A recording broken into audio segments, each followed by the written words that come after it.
Planetterrian Daily, episode 95 for June 19th, 2026. Let's see what the latest research is telling us.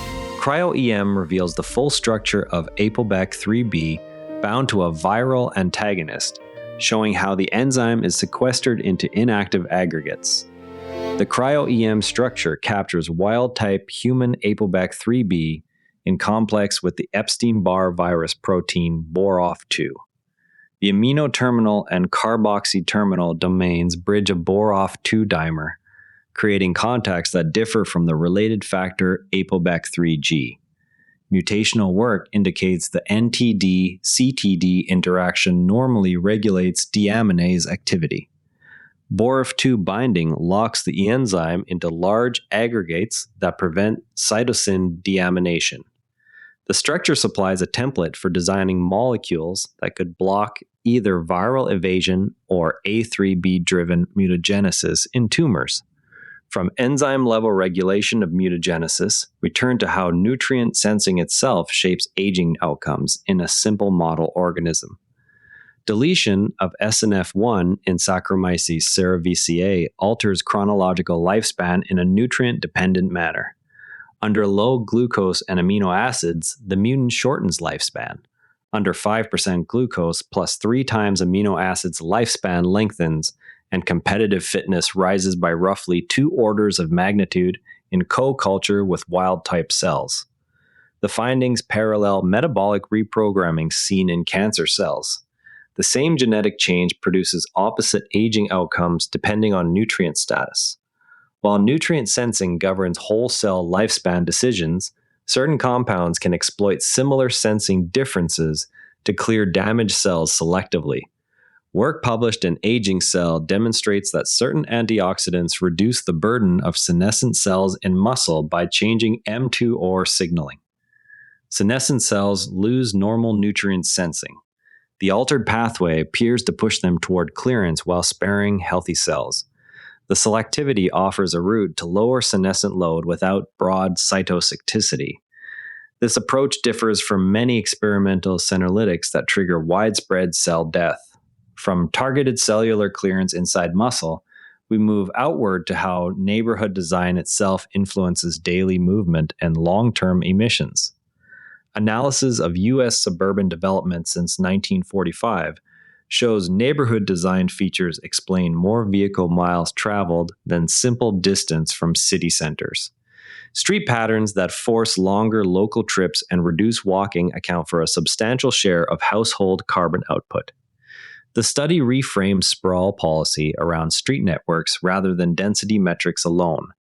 Post-war layouts consistently lengthen routine trips even when homes sit relatively close to amenities.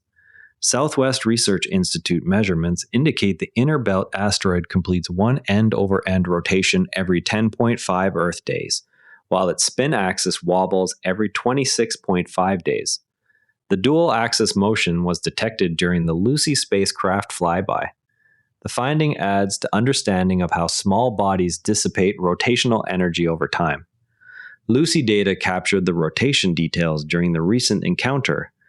The wobble period of 26.5 days occurs alongside the primary 10.5-day tumble.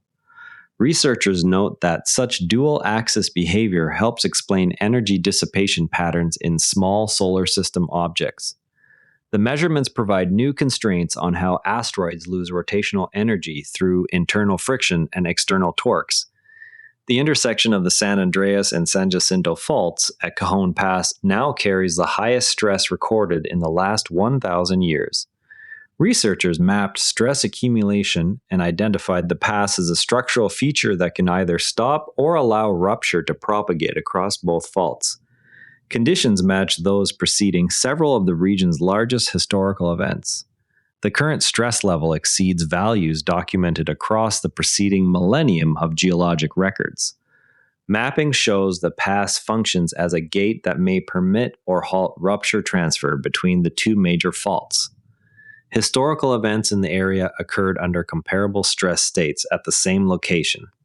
The findings come from direct measurements of accumulated strain in the fault network. Emerging studies link heavy device use to measurable declines in attention and mood, yet no evidence supports the idea that brains physically deteriorate from screen time. The phrase brain rot captures real cognitive and emotional costs rather than structural decay. Researchers emphasize distinguishing correlation from direct causation in future work. Heavy screen exposure correlates with reduced focus and lowered mood scores across multiple cohorts. No imaging or histological data indicate actual tissue-level brain changes from device use alone. The term brain rot therefore functions as shorthand for functional impacts rather than literal damage. Future studies are urged to separate usage patterns from other lifestyle variables that affect attention and affect. University of Manchester analysis of the EU deforestation-free products regulation finds mismatches between regulatory requirements and actual beef supply chains in Brazil. Traceability and enforcement shortfalls could limit the policy's impact on tropical forest loss. The study highlights challenges the UK would face if adopting similar import rules. Brazilian beef supply chains show incomplete documentation that falls short of EU traceability standards.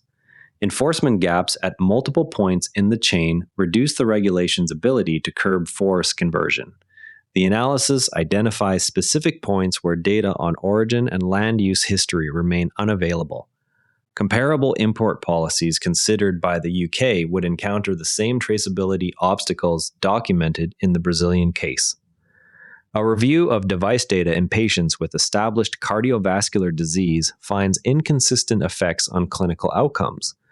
Some studies report improved medication adherence while others show no change in hospitalizations or mortality. Larger trials are needed to clarify which patient groups benefit. Wearable devices produce variable results across existing cardiovascular cohorts. Medication-taking behavior improves in certain monitored groups, yet shows no corresponding drop in hospital admissions. Mortality rates remain unchanged in the majority of reviewed trials. The review concludes that targeted studies must identify subgroups where device feedback translates into measurable clinical gains. A new survey indicates only about half of U.S. adults had both affordable and high-quality health care last year. The share reporting access difficulties has increased compared with prior years. Cost barriers remain the dominant reason cited. Roughly 50% of respondents obtained care meeting both affordability and quality criteria. The proportion facing access problems has risen steadily across successive survey waves. Cost remains the leading factor preventing people from receiving needed services. The findings reflect responses collected from a nationally representative sample of adults. The Alliance for Longevity Initiative's white paper outlines a multi-disease therapeutic designation that would allow sponsors to pursue one approval covering multiple age-related conditions sharing a mechanism. Section 6 addresses potential regulatory objections. The approach aims to reduce the need for sequential indication expansions. Sponsors could seek a single designation for therapies acting on shared aging pathways. The white paper Section 6 responds directly to anticipated FDA concerns about the multi-disease framework. Sequential approvals for each indication would no longer be required under the proposed pathway. The designation is intended to streamline development for interventions targeting common biological drivers of age-related disease.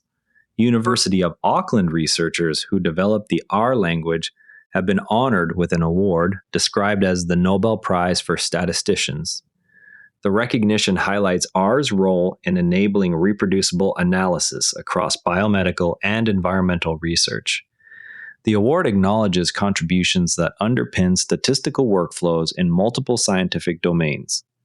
R has become a standard platform for reproducible data analysis in laboratories worldwide.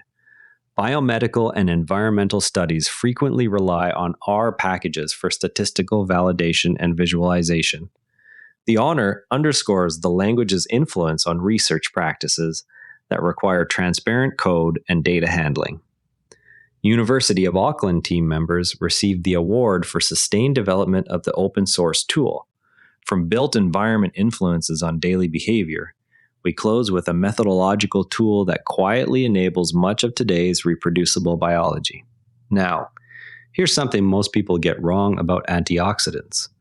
Most people assume antioxidants simply shield every cell from oxidative damage in the same way. In reality, they can selectively push certain damaged cells toward removal while leaving healthy ones untouched. Right now, as you move, your muscle fibers contain a small population of senescent cells that have lost normal nutrient sensing. Antioxidants appear to exploit that difference by shifting mTOR signaling and tipping those cells into clearance. One memorable detail is that this selectivity occurs without the broad cell death seen with many experimental senolytics. A practical takeaway is to watch for trials that test whether particular antioxidant doses or timing produce measurable drops in senescence markers, rather than general antioxidant claims. Next time, we'll be watching for data from the Lucy mission on additional asteroid rotation measurements. That's Planetterrian Daily for today.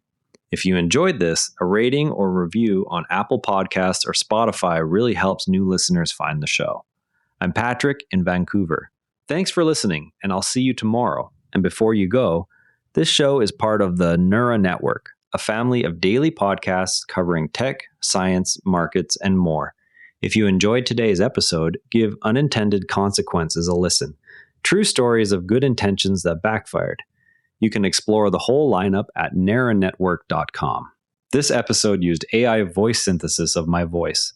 Editorial selection and analysis are my own.